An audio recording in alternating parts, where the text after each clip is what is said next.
everybody, welcome to Runner's Radar. Here I am at the Rod Run in Pigeon Forge. Karl, get over here. How's it going? Good to see you. Good to see you. Nice to see you in person and meet you in person. Yeah, absolutely. Phenomenal ride behind you, but before we get into that, tell us about yourself and your shop. Well, I'm Karl with Garret'S Rod Shop. Garret'S Rod Shop was formed by Garrett Kitchen back in 1999, who happens to be my dad. And he's been building cars since he was 14, but always a love for doing hot rods, and then was a mechanic all his life, and just built cars for ourselves one year, and then we ended up finding a local person that said, hey, can you build me one like it? And that's where it happened. And that's just how it happened. Yeah. Dad started it, and then I'm guessing you've been involved from a young age. I've been involved for a long time, yeah, and I've been out on my own on some different career path in the manufacturing, machining world, and education of machining, and then a couple years ago I quit teaching and then went to work for Dad. And nice. So you were teaching and giving classes on machining, like CNC machining? Yeah, all that stuff. But yeah, my dad, Garrett's been a big influence, and he's a big influence on our younger guys we've hired, and so he's still there. He doesn't do as much hands-on as he used to, but he still runs the show and comes up with the designs and the ideas. So, nice. Yeah. Okay. Well, what have you got here? So this is the 1971 Chevelle Tennessee Stomper. Tennessee Stomper. Yes, and it's that way because the owner, Ryan Gephardt, he from Tennessee, from East Tennessee, and he's a lot of friends here in Knoxville he's seen, but he drove this car. Well, he bought it when he was 14 with, delivering papers and doing whatever he could, mowing grass to get that money, just like any, young guy at that age. And fixed it up a little bit. It was a true SS car, and he drove it. And wow. And long story short, it sat, and then he ended up moving up to, he worked for Nichols. Yep. And always in the automotive world. And first job was with Goodwrench, hence the colors have like that Goodwrench color theme. So this car really reflects the owner, like his life and his young life in the automotive world. And because he was in the cars world, he kept this. He's had it since he was 14 years old. And he's, his parents have been like, are you going to sell this thing? It's been under a tarp in the driveway for years. People were like trying to buy it. He's like, nah, I'm going to build it one day. So, and he ended up moving up to Columbus, Ohio, where we're at, and he worked for Jegs Automotive. And one of those guys that we know, they're like, hey, you should bring it, get it done locally here in Columbus, and these guys, Garrett's could help you out. So he brought it to us, and Garrett saw it and looking at it, we're like, "Ooh, this car is rough," So a true Super Sport. How rough was it? I mean, he's had it since he was 14 years old. Yeah, and so it's where the name came off right away, because my dad, Garrett, said like, "Man, you must have hit every stump and ditch in Tennessee, because the frame was twisted. Everything about it was just a rough build." But you know what?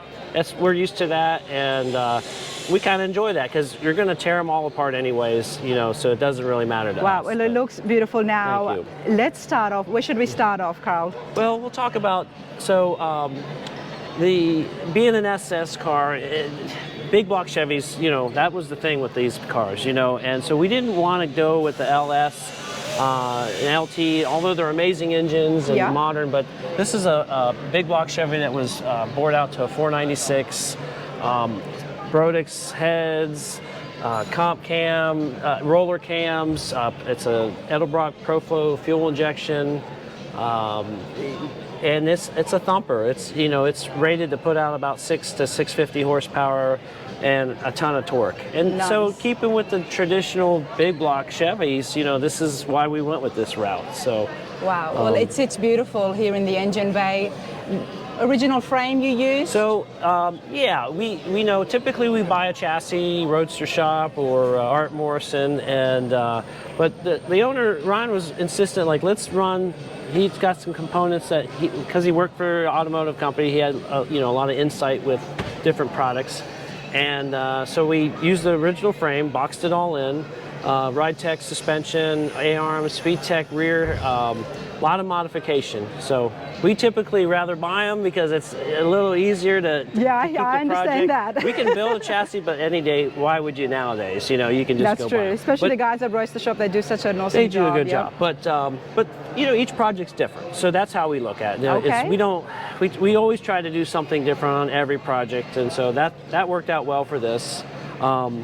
And so, but we wanted to keep, you know, like a lot of our builds, we try to make it as if the factory built this car today. And if the 1971 Chevelle was built 2024, this is our idea and concept. You know, we're kind of noted for. I'm loving these. Oh yeah, just, you know, this is an SS hood that just clean it up and make it look super clean and like original, you know, ambiance, I guess. You know, we didn't go crazy with the firewall. We wanted to make the engine more of a focus. Yeah.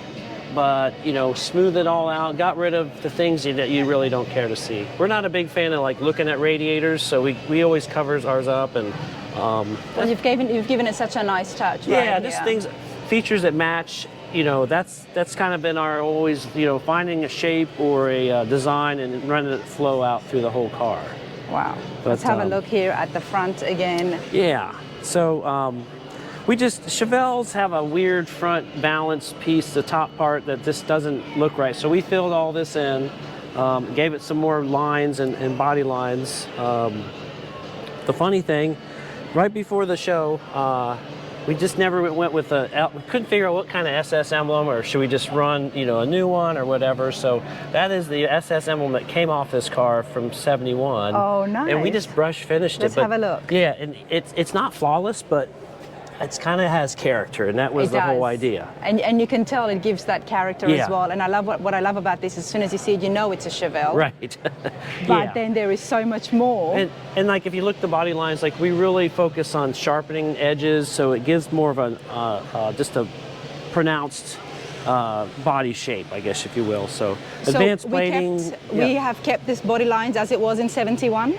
Yeah, we just, like I said, we crisp them up a little bit so they're a little more finite, and it just helps reflect the paint. We've realized it just gives it all these different angles, and then, you know, this is the thing. We'll get people who come up and say, like, what did you do to the body? Did you stretch it? Did you alter? Like, no, everything is like the way it was. We just crisp it up a little bit. But. Loving the black. Yes. What did you do there? How many coats of black for starters? Well, this is with Axalta paint. Axalta was very nice to us, and they donated the paint a few years ago. It's a base coat, clear coat, Chromomax clear. Our painter puts a ton of clear on these cars, and that way we can really cut and buff and get down it and give it a deep feel. You know. Beautiful. We're going to have a look on top of the hood, but before that, I do want to talk about these wheels. Yes, billet specialties. We had this wheel when it came out. We had them do a different type of rim lip on it, and it looks good with this car. It does. These are 19 by 19 by 10s in the front and 20 by 12s rear. So they're big, beefy. He's a NASCAR, you know, follower too, so it kind of gives it that feel. Wow. Loving the finish there, the matte finish on the wheels. Yes. Because now let's have a look on top of this hood. Yes, please. This for you. Check this out, everybody. Wow, let's do this justice. And beautiful. Wow.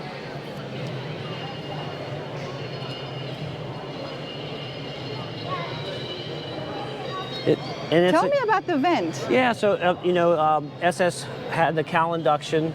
So so basically, when you're applying full throttle, this will shut, and then the vacuum will allow that air to just flow right into the cowl induction. So you've gotten rid of the original 71 design on the hood. This is it. So these are the SS cowl induction hoods, is what they call them, and so we put the cowl induction emblems back on it, and this is how it would have come from the factory as well. Yep. Wow. The only trick is now we have an engine that there's some craziness with the vacuum. You know, they weren't designed for the fuel injection, so we'll figure that out later when we start really driving that. But but it looks cool, and again, we just wanted to maintain that originality. That it's an SS Chevelle, you know, and love that. Even going far, you know, using all the trim, the stainless trim. But some of this is aftermarket. The one in the rear trim for this is the one that came off this car originally. There's a shop down the street from us, and Brent Carpenter did all the polish work. I mean, it really looks better than anything that was aftermarket. So wow. How long did this take you, the entire build? So overall, it was probably about a 3-year build total. Okay. It had come in the shop. We did some things in different stages. Ryan had moved, so it sat for a little bit while he moved, and then we got back on it. But well, he came back to Tennessee, didn't he? Came home, yeah. He so came we home. let him do that, and then at the last, about the last year was a big push, and then we got everything, you know, together, and then bringing it to the interior shop and all that. Wow, so. it's beautiful. Let's give everybody a hint of what the interiors look like, and then we're going to look at that in detail. Yeah. But I am loving this. Wow. So how much input did your client have, or did he leave everything to Garrett? You know, Ryan and our shop have had a good working relationship. You know, a lot of times he would say, well, what we always do is we'll ask a customer, give us a wish list. What do you want? What do you want to do with the car? What's your vision of it? And then that's when we start working together and applying our skills and you know, Garrett and his suggestions. And or, you know, sometimes it's a matter of, like, Ryan would say, hey, I want to do this. And he'd come in the shop and like, oh, that you did it that way? I love it. You know, okay, so nice. we would just do it on our own. But because you said that your dad was very big on design. Yes, yes. And so, like, with the stripes, you know, making sure that the colors were correct, having the pinstripes offset with the gray, and you know, leaving the drip rails, leaving the trim, everything from the stance, you know, and that's the thing that Garrett's great at. You know, he's really good at seeing, and he kind of does it on his own when no one else is in the shop. Maybe has a beer and sits there, looks at the car, and like he always likes to say, lets the car speak to him. You know. So. Nice, I love that. So for new clients, if they're coming over to you, can they just come and can Garrett do rendering for them, like draw it up? Yeah. So we have a couple talented artists that we use. I have one guy in Poland. Who does amazing work. He's doing some renderings for us for some big projects, and then I have a guy named Don out of Hawaii. So I have 6 hours ahead and 6 hours behind of, and he's doing some great rendering for us, and we like to work back and forth. So we'll say, hey, change this, can you do this? And then we're like, we like that, let's go with that. So it works really well. So, well, let's go check out the interior. Okay. Now, the interiors have been done, maybe we'll go from the driver's side so we can see the gauges as well, by Steve Holcomb, who's local here to Tennessee. Yes, Steve's a great guy. He does some awesome, great interiors. There is a shop tour of Steve and I when I went over to his shop on the channel, so I will put a link, everybody, but check this out. Wow, beautiful. Look at these door panels. Yeah, just bringing in the, so the center console has this brushed metal finish, as you can see, and then we wanted to carry that through the car a little more than just on the console. And so that's the SS style console when we use the horseshoe shifter, but if you notice, it's a 4-speed instead of a 3-speed in there, so updated in that version. And bigger engine. Yes. And I don't know if you noticed what that thing is in the middle of the dash. I'm trying to read it. In the middle of the dash. Right there where the radio should be. Okay, so that is it's a cassette player. Is that an 8? An 8-track, yes. 8-track. I got it right. You did. I learned that at the car shows, what an 8-track player is. Okay, let's Some of us have known what it was from the original days, but we won't go there. Wow, that is so cool. And that works? It's full functioning? Okay, so the story behind that, Ryan's like, I got to have an 8-track player, and he found one on eBay and shipped it, and I said, if this thing doesn't work, like if it doesn't work at one bit, I'm not putting it in. They're gigantic. Yep. What you don't see is, it's like an iceberg. You see the tip of it, but there's a huge metal box and electronics, and that was where we were going to put all of our electronic components. Okay. And I was like, oh man, you ruined that whole space, but it worked. So we actually plumbed the wiring, and the speakers go up to where the original ports are. Yeah. And that's where the sound would have come out, you know, from the factory. But Kicker Audio, which we work with, those are great guys. They got us set up with the right speakers. And then this thing has an incredible stereo system. And it's all hooked up to the 8-track? Well, the 8-track is its own entity. Okay, it has to be. Yeah. We have a Bluetooth system that, you know, when you want to listen to music with quality, then that's what you put that on. But, nice. This is just the best of both worlds. And then these are the seats that actually came out of this car. Steve wrapped the backing, and we wanted to go with this original seat. You know, that's an SS Chevelle seat. So He really looked after this, didn't he? Yeah. At least on the inside. Yeah, and then he followed the console. So if you notice, like from the front to back, this all kind of just flows all in together. So wow. And then cup holders, like I didn't ask for cup holders, but the owner said in Tennessee that's where you put your cup holders in the back because I guess you can throw your drinks in the back. So the ones maybe you're not supposed to be drinking in the car. Wow, this is pretty cool. Now that fabric, and you'll see some more, but we had Steve use this fabric, and this is a fabric from a Marshall amp.